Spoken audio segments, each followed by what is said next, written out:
नमस्कार दोस्तों, एक बार फिर से स्वागत है आपका हमारे YouTube channel study with civil buddy में। मैं हूं Amit Singh Bhadauria. RSM SSB JE previous year question of Rajasthan geography की हमारी जो सीरीज है, इस सीरीज का ये हमारा लेक्चर नंबर 16 है। कौन सा लेक्चर है ये हमारा? ये 16th लेक्चर है पूरे RSM SSB जेई सीरीज का। और अगर हम ज्योग्राफी की बात करें स्पेशली, तो ज्योग्राफी का ये 6th लेक्चर है हमारा। इसके अलावा जो हमारे 5000 MCQ सीरीज चल रही है वो कंटिन्यू है, उसे आप जरूर देखें। अगर आप उसे नहीं देख रहे हैं तो इसका मतलब ये है कि ये जो क्वेश्चंस हम कर रहे हैं, इन क्वेश्चंस में आपको ज़्यादा इन्फॉर्मेशन नहीं मिल पाएगी, ठीक है ना। वहाँ हम क्या कर रहे हैं, वहाँ आपको हम थ्योरी पढ़ा रहे हैं, ठीक है ना। और थ्योरी के साथ में फिर इंपॉर्टेंट MCQ करवाते हैं। और बेसिकली ये MCQs हैं, ये प्रीवियस ईयर क्वेश्चन ही हैं, PYQs या अदर एग्जाम्स में आए हुए हैं, उनको हम करवाएंगे। लास्ट में क्या होगा, जैसे हम ये पूरा प्रोसेस कंप्लीट कर लेंगे, उस प्रोसेस को कंप्लीट करने के बाद में क्या होगा, हम सिर्फ और सिर्फ प्रीवियस ईयर क्वेश्चंस करेंगे। जब ये प्रीवियस ईयर कंप्लीट हो जाएंगे फिर हम MCQ करेंगे। तो इस तरह से हम टोटल 5000 जो क्वेश्चंस हैं, इसका हमारा जो टारगेट है, इसको हम अचीव करने का हमारा विचार है कि हम जल्दी से जल्दी इस जो टारगेट हमारा 5000 MCQ करने का, इसको हम अचीव करें, ठीक है। तो ये स्टूडेंट्स के लिए काफ़ी फायदेमंद सीरीज है, आप जरूर देखना। अगर आपने नहीं देखी है तो मैं तो आपसे रिक्वेस्ट करता हूँ, कम से कम 1-2 वीडियो देखकर आप अंदाज़ा लगा सकते हैं कि आपके लिए वो कितनी इंपॉर्टेंट सीरीज़ है। और अगर आप फॉलो कर रहे हैं तो बहुत बहुत धन्यवाद। आप सपोर्ट कर रहे हैं, उन सभी स्टूडेंट्स का मैं बहुत बहुत तहे दिल से धन्यवाद करता हूं जो इतना ज़्यादा सपोर्ट कर रहे हैं इस चैनल को, तो बहुत बहुत धन्यवाद। चलिए अब बात कर लेते हैं लेक्चर नंबर 16 की, जिसके लिए आज हम मिल रहे हैं। चलिए पहला क्वेश्चन आपका आज का क्वेश्चन नंबर 51, राजस्थान भू क्षेत्र में लंबाई की दृष्टि से नदियों का सही आरोही क्रम है। आरोही क्रम बोला है ना, तो जो इंग्लिश मीडियम वाले ध्यान रखना, आरोही क्रम है। आरोही का मतलब होता है बढ़ता हुआ क्रम, जैसे असेंडिंग ऑर्डर, तो ABCD वाला ऑर्डर है ना, मतलब पहले आपको लिखना है छोटा और फिर लास्ट में क्या लिखना पड़ेगा, आपको बड़ा लिखना पड़ेगा, है ना। तो वो आपसे पूछा गया, आरोही क्रम पूछा गया, असेंडिंग ऑर्डर है। तो इनमें से आपको बताना है सबसे छोटी नदी कौन सी, फिर बड़ी कौन सी, फिर बड़ी कौन सी, इस टाइप से बताना है। 4 ऑप्शन आपके पास में। तो देखो नदियों की जो लंबाई, उसके बारे में आपको थोड़ा सा बता देता हूँ। वैसे नदियों का टॉपिक हम अलग से पढ़ने वाले हैं। जो आपकी चंबल नदी है, चंबल नदी की जो टोटल लंबाई है वो है 1051 किलोमीटर, मतलब कि 1051 जो किलोमीटर है, ये इसकी क्या है, टोटल लंबाई है। लेकिन क्योंकि आपको पता है, ये बात तो आपको ऑलरेडी पता है, ये 3 राज्यों में बहती है। राजस्थान में है, MP में है, और कहाँ पे है, UP में, इटावा में जाके खत्म हो जाती है। तो अलग अलग इसकी लेंथ अलग अलग राज्यों में है, लेकिन हमारे राज्य में यानी कि राजस्थान में इसकी लंबाई कितनी है, राजस्थान में इसकी लंबाई है 322 किलोमीटर, ठीक है। और जो लूनी नदी है, लूनी नदी की जो लंबाई वो 495 किलोमीटर, और बनास नदी की जो लंबाई है वो है 512 किलोमीटर। तो बनास नदी पहले नंबर पर हो जाएगी, तीसरे नंबर पर आपके, दूसरे नंबर पर जो है वो लूनी है, तीसरे नंबर पर आपके चंबल है, और चौथे नंबर आपके कांतली आ जाएगी। अगर अपन बात करें सीक्वेंस में कि सबसे ज़्यादा लंबाई किसकी है, ठीक है। तो ये जो सीक्वेंस है ये आपका बढ़ता हुआ सीक्वेंस है। सबसे जो ज़्यादा लंबाई किसकी है, बनास नदी की, 512 किलोमीटर। बट अगर हम बात करें अपवाद क्षेत्र की, क्या अपवाद क्षेत्र के बेसिस पर बात करेंगे ना, अपवाद क्षेत्र किसका ज़्यादा है, तो चंबल का जो अपवाद क्षेत्र क्या है, इन सब में सबसे ज़्यादा क्षेत्र किसका है, अपवाद क्षेत्र चंबल का बहुत ज़्यादा है, ठीक है। और मैंने आपको बताया था चंबल के बारे में भी, मैंने आपको बताया था लूनी नदी के बारे में मैंने बताया था इंपॉर्टेंट बातें, जैसे कि चंबल का उद्गम स्थान कहाँ पर, कहाँ से उद्गम होता है। और चंबल क्या है, ऐसी नदी है जो राजस्थान और मध्य प्रदेश दोनों के बीच में क्या है, सीमा बनाती है। चलिए नेक्स्ट क्वेश्चन है आपका क्वेश्चन नंबर 52, पश्चिमी राजस्थान में अल्प वर्षा के लिए निम्नलिखित में से कौन सा एक कारण नहीं है। कौन सा कारण नहीं है, ये पूछा गया है कि राजस्थान में पश्चिम वाला जो हिस्सा है, यानी कि जो आपका रेगिस्तान वाला हिस्सा है, वहाँ पर अल्प वर्षा होती है, कम वर्षा होती है, उसका इनमें से कौन सा कारण नहीं है। तो इनका जो ऑप्शन है, ऑप्शन के हिसाब से अगर आंसर दें तो इसका ऑप्शन नंबर D करेक्ट हो जाएगा, क्योंकि अपने पास 4 ऑप्शन है। अरावली की अवस्थिति, वृष्टि छाया प्रदेश में अवस्थिति, मानसून आगमन के समय अति उष्णता। तो ऑप्शन के हिसाब से अगर देखा जाए तो ऑप्शन नंबर जो D है वो इसका करेक्ट आंसर हो जाएगा। चलिए नेक्स्ट क्वेश्चन है आपका, निम्नलिखित में से कौन सी मिट्टी राजस्थान के सर्वाधिक क्षेत्रफल विस्तृत है। आपके पास में टोटल 4 ऑप्शन दिए गए हैं, एरिडोसॉल्स है, वर्टिसॉल्स है, एरिडोसॉल्स, एंटीसॉल्स, वर्टिसॉल्स, अल्फीसॉल्स या इंसेप्टिसॉल्स। अब देखो जो मिट्टी है, जो हम पढ़ने वाले हैं मिट्टी के बारे में, कि मिट्टी के जो प्रकार है, ये जो मिट्टी के प्रकार है, अलग अलग वैज्ञानिकों ने अलग अलग बेसिस पर इसको डिवाइड किया गया था ना। तो आगे जब हम मिट्टी वाला टॉपिक पढ़ेंगे तो मिट्टी वाले टॉपिक में आपको डिटेल में बताऊंगा कि किस प्रकार से इनका वर्गीकरण किया गया। तो जो वर्गीकरण है वो भी याद रहना चाहिए कि कौन सा वर्गीकरण किस बेसिस पर है और किसने किया गया है ना। एग्जाम में वर्गीकरण का भी पूछ लेते हैं कि वर्गीकरण, ये वर्गीकरण किया है किसने किया है, किस बेसिस पर किया है। तो फिलहाल जो राजस्थान में सर्वाधिक क्षेत्रफल जो मिट्टी पाई जाती है वो आती है एरिडोसॉल्स और एंटीसॉल्स। करेक्ट ऑप्शन आ जाएगा आपका बी, तो बी आपका करेक्ट ऑप्शन है। चलिए नेक्स्ट क्वेश्चन है आपका 54।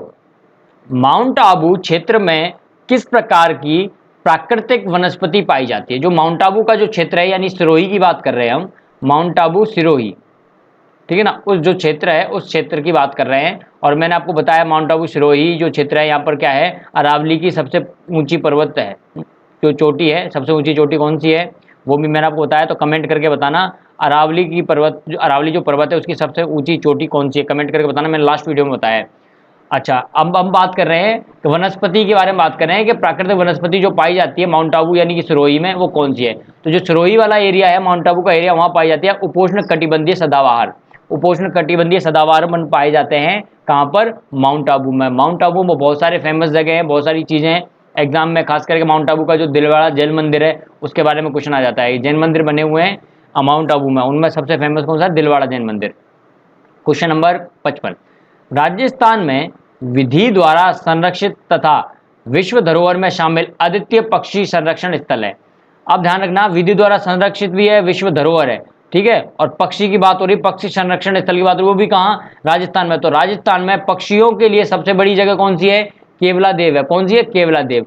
केवलादेव कौन से जिले में पड़ता है, ये पड़ता है कहां, भरतपुर में। कंफ्यूज मत होना, केला देवी नहीं है, केला देवी अलग है, केवलादेव अलग है। ये केवलादेव घना पक्षी अभ्यारण्य है, घना पक्षी अभ्यारण्य भी बोलते हैं इसे, या केवलादेव अभ्यारण्य भी बोलते हैं, ठीक है। तो ये कहाँ है, भरतपुर में पड़ता है। यही है जो पक्षियों के लिए सबसे बढ़िया जगह है राजस्थान में, ठीक है। तो पक्षियों का सबसे बड़ा स्थान जो है वो यही है। नेक्स्ट क्वेश्चन आपका, राजस्थान में मरुस्थलीकरण का मूल कारण क्या है? तो ये क्वेश्चन आया था WRD 2016 में नॉन TSP पेपर में, ये क्वेश्चन हो गया था डिलीट इसके ऑप्शन के बेसिस पर। तो ये क्वेश्चन है, आप देख सकते हो ये क्वेश्चन डिलीट हुआ था। नेक्स्ट क्वेश्चन है आपका क्वेश्चन नंबर 57। राजस्थान के सर्वाधिक कृषि क्षेत्र 2013 के बेसिस पर, 13-14 के बेसिस पर पूछ रहा है, में बोई जाने वाली फसलें हैं। तो आप ये देख सकते हो इस साल जो पेपर होना है वो होना है 2020 में। तो कृषि से रिलेटेड जो भी डेटा हम पढ़ने वाले हैं वो आपको क्या करना है, वो अभी पढ़ना है, 19-20 के आधार पर पढ़ना है। जैसे कि आप जो 13-14 में जो डेटा है वो डेटा नहीं पढ़ना है ना। परिवहन जो है, परिवहन का, अगर परिवहन में कोई चेंज हुआ है, कोई नई योजना आई है जिसमें आपको नए NH-हाईवे को जोड़ दिया, कोई नए NH-हाईवे या उसका नाम बदल दिया है, तो परिवहन को भी उसी हिसाब से आपको पढ़ना है, ठीक है ना। आपकी जो करंट में जैसे इशू चल रहे हैं पर्यावरण की कोई अपने योजना आई है बड़ी, तो उससे जो रिलेटेड जो डेटा है वो भी आपका करंट का है। तो 2-3 टॉपिक है जो करंट के हिसाब से आपको पढ़ने, बाकी करंट नहीं आती है, मैंने आपको बताया भी था, ठीक है। तो 2013-14 के बेसिस पर आपको बताना है कि 2013-14 में राजस्थान में सर्वाधिक कौन सी फसल बोई जाती थी। तो इसका जो करेक्ट आंसर होगा अनाज। सबसे ज्यादा हमारे जो फसलें बोई जाती है उनमें क्या है, अनाज सबसे ऊपर है, सबसे ज्यादा अनाज बोया जाता है, ठीक है ना। गेहूं है, सरसों है, ये सारे बोए जाते हैं। नेक्स्ट क्वेश्चन है आपका, वर्ष 2012 की पशु जनगणना अंतरिम के अनुसार राजस्थान की कुल पशु संख्या है। तो देखो 2012 के बेसिस पर पूछ रहा है। अच्छा, एक चीज मैं आपको बता दूं कि जो पशु की जनगणना होती है ना, पशु की गणना, जनगणना को तो लोगों की होती है, पशु गणना बोलना चाहिए। पशु गणना जो होती है वो हर 5 साल में होती है, हर 5 वर्ष में होती है। तो अगर ये 2012 में हुई थी तो 12 के बाद कब हुई होगी, तो 2017 में हुई होगी, और फिर कब होगी, 2022 में होगी। अब हमारा पेपर कब है, 2020 में है, तो इसके हिसाब से हमारे लिए जो काम का है वो 2017 का टॉपिक है।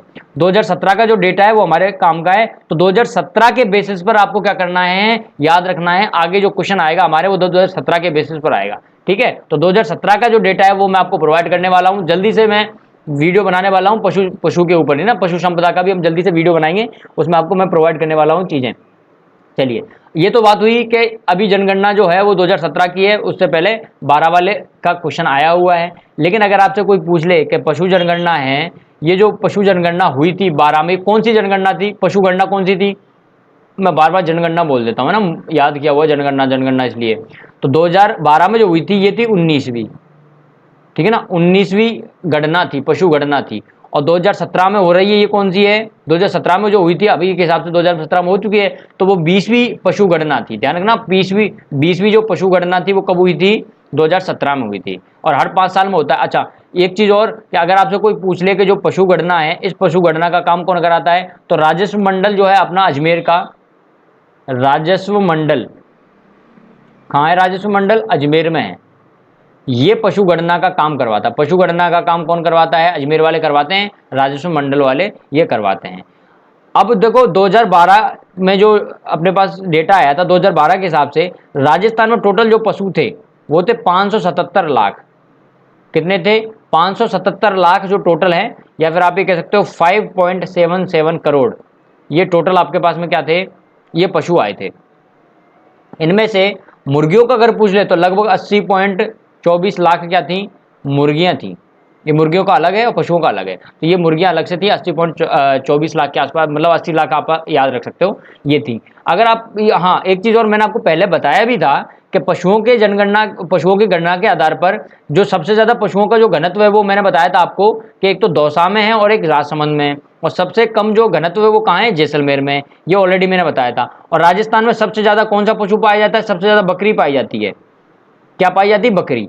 बकरी जो है, अगर आपसे पूछ ले मैक्सिमम बकरी कहाँ है और मिनिमम कहाँ है, तो ध्यान रखना, कमेंट करके बताओ अगर आपको पता है तो। जो मैक्सिमम बकरियां हैं वो कहाँ पाई जाती हैं? वो पाई जाती है बाड़मेर में।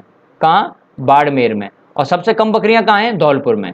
धौलपुर में सबसे कम बकरियां हैं। राजस्थान में सबसे ज्यादा बकरियां हैं। अगर आपको याद रखना है कि राजस्थान में बकरियां कितनी हैं, तो कितनी थी 2016 के हिसाब से? 216.65 लाख। ये लाख में है डेटा, ठीक है ना? इतने लाख क्या थी? बकरियां थी। 2012 के हिसाब से मैं सारे आपको आंकड़े दे रहा हूँ, ठीक है? और जो नए आंकड़े हैं वो आपको मिलने वाले हैं बहुत जल्दी नए वीडियो में। चलिए, इसका जो करेक्ट आंसर है 577 लाख हो जाएगा। टोटल जो कितने थे उसके हिसाब से ये आंसर हो जाएगा। नेक्स्ट क्वेश्चन आपका, राजस्थान का राष्ट्रीय राजमार्ग जो स्वर्णिम चतुर्भुज योजना तथा पूर्व पश्चिम कॉरिडोर दोनों का हिस्सा है वह है। तो जो आपके स्वर्णिम चतुर्भुज योजना है, जो स्वर्णिम चतुर्भुज योजना क्या है कि जो अपना भारत है, भारत के जो 4 महानगर हैं उनको जोड़ते हुए बनाई जा रही है। और जो पूर्व पश्चिम कॉरिडोर योजना है, इन दोनों में जो आपका कॉमन है, कॉमन जो राष्ट्रीय राजमार्ग है राजस्थान का, वो कौन सा है? तो वो है आपका 76। राष्ट्रीय राजमार्ग 76 है, ये इसका हिस्सा है। कौन कौन से जिलों से होकर गुजरता है? तो ध्यान रखना, सिरोही, उदयपुर, चित्तौड़गढ़, भीलवाड़ा, बूंदी, कोटा, बारा, इनसे होकर ये गुजरता है। 76 का अपना जो 76 नंबर का जो हाईवे है, नेशनल हाईवे है ये, ठीक है? चलिए, अब है आपका सुपर नेशनल हाईवे योजना में सम्मिलित राजस्थान के सड़क मार्ग का नाम है। तो सुपर नेशनल हाईवे में जो हमारा राजस्थान का जो सड़क है वो कौन सा सड़क मार्ग जोड़ा गया है? तो वो जोड़ा गया महाराजा अग्रसेन मार्ग। कौन सा? महाराजा अग्रसेन मार्ग को इसमें जोड़ा गया है, ठीक है? तो महाराजा अग्रसेन मार्ग का याद रखना कि इस मार्ग को जोड़ा गया है किसमें? सुपर नेशनल हाईवे में। चलिए, तो ये कुछ इंपॉर्टेंट बातें थी जो मैंने आपको बताई हैं। और हाँ, एक चीज़ और कि अगर आपसे कोई पूछ ले कि जो आपके नेशनल हाईवे की जो क्रांति हुई थी, जैसे नेशनल हाईवे का भी क्वेश्चन था ना, सुपर हाईवे वगैरह ये सब चल रहे हैं, जैसे आपसे कोई पूछ ले कि जो अलग अलग क्रांतियां हुई हैं, देखो आपको भी पता है, जैसे हरित क्रांति हुई, आपको बोले हरित क्रांति क्यों हुई? ये हुई खाद्यान्न के लिए, कृषि के लिए हुई, गेहूं वगैरह के लिए हुई। पीली क्रांति किसके लिए हुई? तिलहन के लिए। लाल क्रांति टमाटर के लिए। श्वेत क्रांति दूध के लिए। तो अलग अलग क्रांतियां हुई थी, है ना? नीली क्रांति किसके लिए हुई थी? मछली के लिए हुई थी। तो ऐसे ध्यान रखना कि नेशनल हाईवे क्रांति भी हुई थी, ठीक है ना? ये क्या हुई थी? नेशनल हाईवे क्रांति। अभी नेशनल हाईवे क्रांति जी जो थी हुई थी, ये किस विषय पर हुई थी? ये हुई थी स्वर्णिम चतुर्भुज योजना के तहत। किसके लिए? स्वर्णिम चतुर्भुज योजना। तो जैसा कि ऊपर आया था स्वर्णिम चतुर्भुज योजना, कौन से क्वेश्चन में आया था? इसमें आया था स्वर्णिम चतुर्भुज योजना। तो ये किसके हिसाब से हुई थी? ये हुई थी नेशनल हाईवे क्रांति जो स्टार्ट की थी, उस क्रांति का हिस्सा थी। उस क्रांति में यह था कि स्वर्णिम चतुर्भुज योजना बनाई जाए, जो चारों महानगर उनको जोड़ा जाए, ठीक है? तो उसका ये हिस्सा थी। एक्स्ट्रा पॉइंट है, याद रख सकते हो तो याद रख लेना, बाकी ज़्यादा इंपॉर्टेंट नहीं है, ठीक है? चलिए, तो ये हमारा जो लेक्चर है ये कंप्लीट होता है। अब हम मिलने वाले हैं आपके लेक्चर नंबर 17 में। नेक्स्ट लेक्चर आपका 17 होगा, उसमें हम मिलने वाले हैं। तो बहुत बहुत धन्यवाद। वीडियो अगर आपको अच्छा लगा तो अपने दोस्तों को शेयर कीजिए। तो चैनल अगर आपने सब्सक्राइब नहीं किया हुआ है तो इसे सब्सक्राइब कर लीजिए और अपने दोस्तों को शेयर कीजिए। बहुत बहुत धन्यवाद। Thank you.